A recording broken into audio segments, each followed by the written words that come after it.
Hello. Hi friend, नमस्ते प्रणाम। मैं सोनी त्रिपाठी और घोघट वाली भाभी स्वागत करती हूँ अपने यूट्यूब के चैनल में। कैसे हैं आप लोग? मैं तो बहुत अच्छे से हूँ। माता रानी से मनाती हूँ आप लोग भी जैसे रहिए, जहाँ भी रहिए मस्त रहिए, अपने अपने काम में व्यस्त रहिए। थोड़ा सा टाइम निकाल के हमारा वीडियो देखा कीजिए। आज हम आप लोगों के लिए बहुत ही प्यारा बेटी विदाई गीत लेकर आई हूँ। आप लोग मेरे गीत को सुनिए, और जो है मेरा गीत आप लोग को थोड़ा सा पसंद आए तो प्लीज़ शेयर, लाइक और प्यारे से कमेंट में ज़रूर बताइएगा। विदाई का समय कितना दर्दनाक होता है ये हम सभी लोगों को पता है। और जो है एक बेटी अपने माँ से क्या कह रही है, जो है कि आज वो लड़की पैदा हो गई है तो उनको दूसरे के घर जाना पड़ रहा है। ये अपने दर्द को माँ और बेटी बयां कर रही हैं। आप लोग जो है मेरे गीत के माध्यम से सुनिए, मैं आप लोग को सुना रही हूँ। गीत हमारा बहुत ही प्यारा है। खांसी हमको आ रही है, गाने में हमारी त्रुटि होगी तो प्लीज़ अपनी सिस्टर, अपनी बेटी, अपनी बहू मान के माफ़ कीजिएगा। अंगना में रोएली दुलारी दिया, दुअरे बजते बाटे बाजा।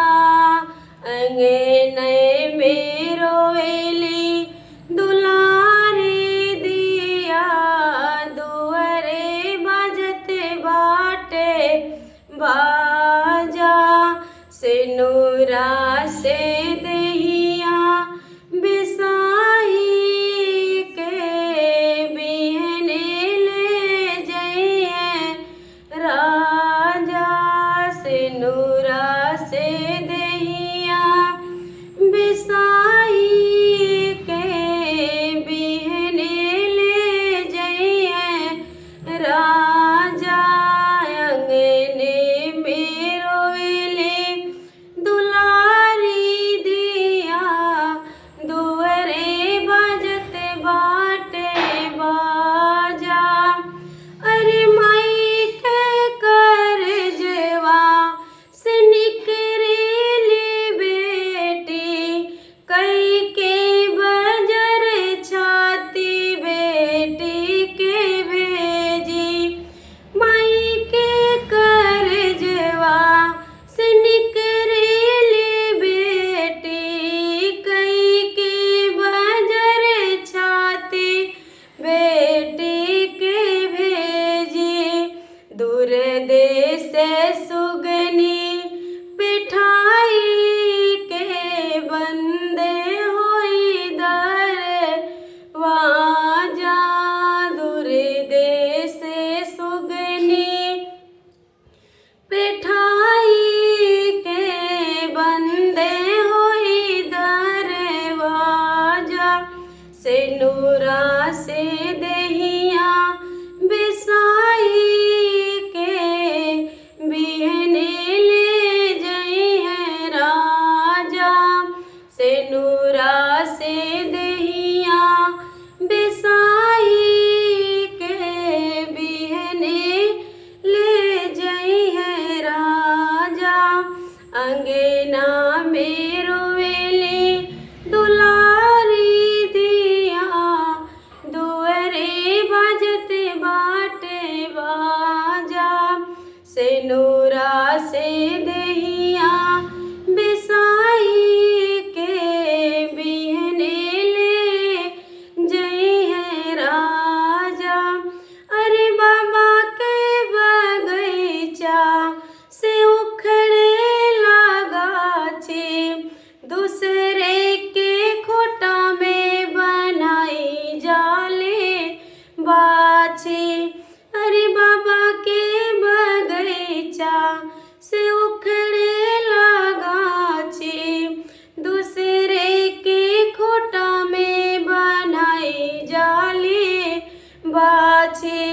ले जइहे पगहा तुराई के, देखी सकल समाजा।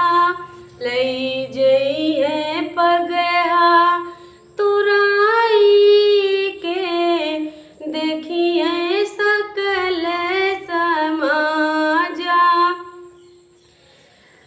से नूरा से दहिया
जी में नैया लगाई के तू जनकपुर भुला जा। राम जी में नैया लगाई के तू जनकपुर भुला जा। सेनुरा से दहिया बिसाई के बिहने ले जइहे राजा। तनूरा से दहिया बिसाई के बिहने ले जइहे राजा।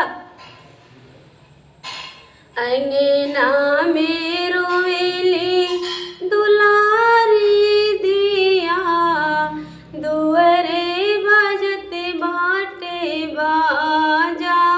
सेनुरा से दहिया बिसाई के बिहने ले जइहे राजा।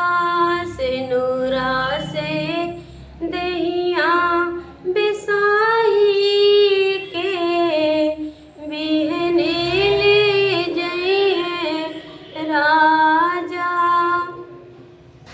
तो आप लोग बताइएगा कि मेरा विदाई गीत आप लोगों को कैसे लगा, और हमें आपके प्यारे से कमेंट का इंतज़ार रहेगा। गाने में हमारे थोड़ी सी त्रुटि होगी तो अपनी सिस्टर, अपनी बेटी, अपनी बहू मान के माफ़ कीजिएगा। ये बात हम फिर आपसे एक बार कह रहे हैं, क्योंकि इस समय गीत हमारा ठीक से नहीं चल रहा है खांसी की वजह से।